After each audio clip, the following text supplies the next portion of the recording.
today we're going to be talking about the iconic and critically acclaimed horror movie, The Babadook. Now, I've been saving The Babadook for some time. I knew that it was a movie that would get me thinking, and sometimes I'm just not in the mood for that. When your brain has had a long day of trying to make mediocre content and constantly overthinking your failures before they even happen, you don't want to curl up with something that's too stimulating. So, The Babadook is a horror thriller that came out in 2014 in Australia, starring Essie Davis and Noah Wiseman. And if you've heard of The Babadook before, you're probably not going to be surprised by the score that it has on Rotten Tomatoes. It is pretty astounding that 6 years after its release, it's still holding on so strong. Movie critics, left, right, and center, have made videos and praise about The Babadook, and watching it was kind of a move that required I have to do the same. So here we are. In case you haven't heard of The Babadook, I should probably give you a summary before I get too ahead of myself. The Babadook is about a single mother named Amelia struggling with the loss of her husband, who died in a car crash the same day that her son Samuel was born. As Amelia's life seems to be turning into a depressing spiral as Samuel is getting more and more out of control with his behaviors, she finds a book on his bookshelf called The Babadook.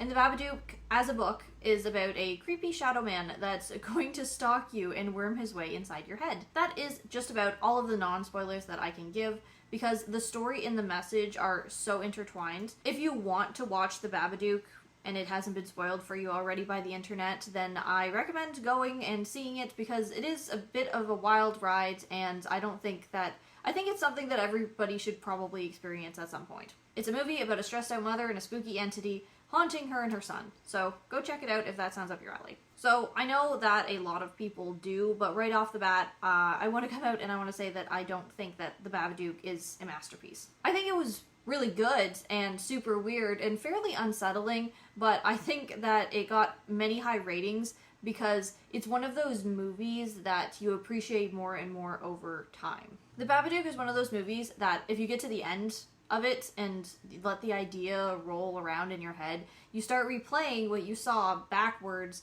to see how well the conclusion is supported by the events and go, that was fucking woke. And that's in no way a diss towards the ending of The Babadook. I loved the idea behind it. The Babadook, as a dangerous entity growing in the house of Amelia and Samuel, becomes a representation of the absent father figure. It becomes something that isolates them from others, both socially and physically. Socially, no one wants to be around them because it's awkward. Physically, they feel a bit repulsed by their status of deterioration, and vice versa, because Amelia doesn't want to be around other mothers who pity her, and Samuel physically acts out when confronted with his role as a fatherless child. Babadook got such high praise because its metaphors are so present, and it builds towards them throughout several aspects of the characters' lives. I found it as a bit of a satisfying sweetness in the ending solution, that their willingness to confront the absence of the father and how it negatively affects their life is the only way to take power away from it. The Babadook doesn't die, it's just weakened, and is something that they have to constantly maintain, akin to their own mental health about the whole situation. Or at least that's the message that I took away from it. The Babadook has many different interpretations by many different critics and reviewers. That's just the message I got. I didn't watch other analysis videos of The Babadook in case of spoilers in the first place, and I didn't want to ruin it for myself. I wanted to do the thinking for myself, and people just constantly recommended it in a general praise, so that's why I watched it in the first place. I think that the first half of the movie was brilliantly paced. It felt way longer than it was. There was so much suspense and so much tension. And I don't just mean in regards of dealing with the Babadook. I mean tension between Amelia and Samuel. The grinding social interactions that they go through. How intolerable and wearing Samuel's fucking scream is. God. It gives me a headache just thinking about having to deal with that as a single parent.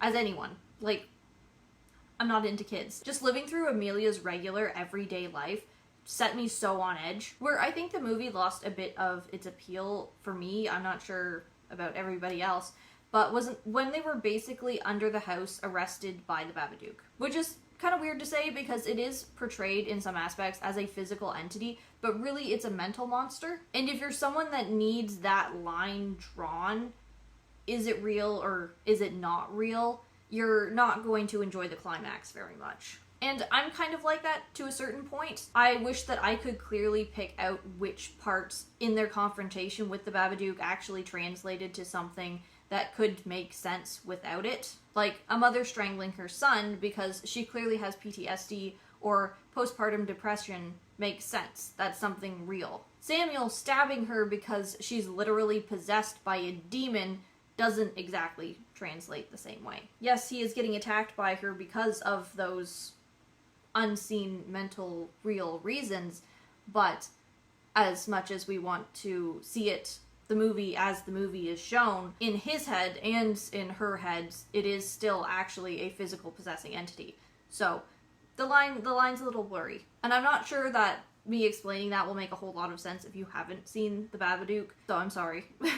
But anyway, The Babadook as a movie, not as the monster. Oh, it gets hard when it's called the same thing. Anyway, The Babadook went hard on needing the characters to own up to their issues. They go through iterations of the Babadook, which I have to assume represents all the different ways being a fatherless family has affected them. First, it's a monster that's invisible and can scare you into seizures. It's an entity that can leave creepy messages. It can make you see shit on the TV from sleep deprivation. It can throw you around physically. It can possess you and get thrown up as black goo. It can turn into your husband and demand a sacrificial killing. And become your husband so you can watch him die all over again. Then shrinking away to the basement and live there as a house pet. It's a lot.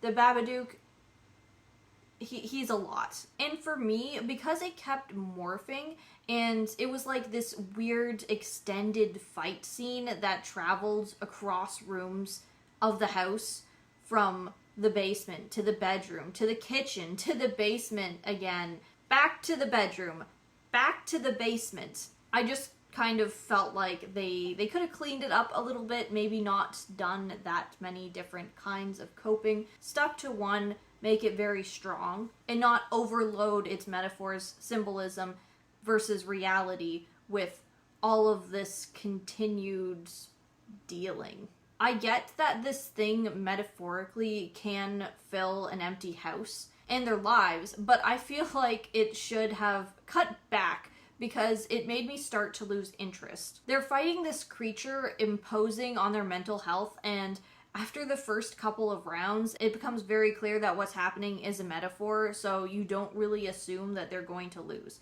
unless in the case of Amelia trying to strangle her son. Because what good would a movie be if they didn't overcome this in the end? Then the metaphor doesn't really work, because it's not about overcoming, it's just about the depressing heaviness of the metaphor, which is the absent father and the broken family. Which happens. I mean, like, I wouldn't hate seeing a movie that just ended like that, but I don't think that it would have been nearly as critically acclaimed or enjoyed by so many people if they decided to just take that darker note. It was scary and terrifying watching Amelia slip into some, like, crazy state of honestly justified postpartum wanting to kill Samuel because he was ruining her life. But watching them fight its manifestation, the Babadook's manifestation physically, was pretty lacking in comparison to the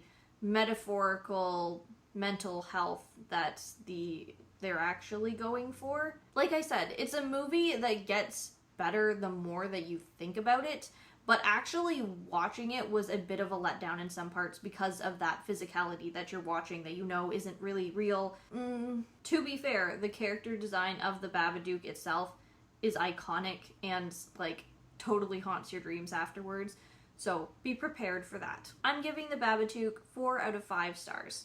It was entirely above average. It just didn't hit the mark for me specifically. It could have got a 4.5 stars, but because I found myself bored in some parts and the metaphor not quite lining up between the physical and the metaphorical, I couldn't give it much higher than that. Because I am someone that's a little picky and I want things and comparisons for those sorts of messages. Overall, I really did like the regular aspect of it. The fact, like, the struggling family, how to cope with it, the ways that they reacted with each other and the people around them. What took away from it most, and like spoiler for the ultimate ending here, is the fact that the Babadook, like I said, can't stay as one or the other. Its last iteration becomes a sort of invisible house pet that they keep and have to recognize and nourish but cannot destroy. That in and of itself makes sense as a metaphor into physicality. What doesn't quite make sense is actually watching them physically interact with it. They feed it worms, and it's like, if it's not really real, then do you actually even have to feed it anything? Or could you just give it affection?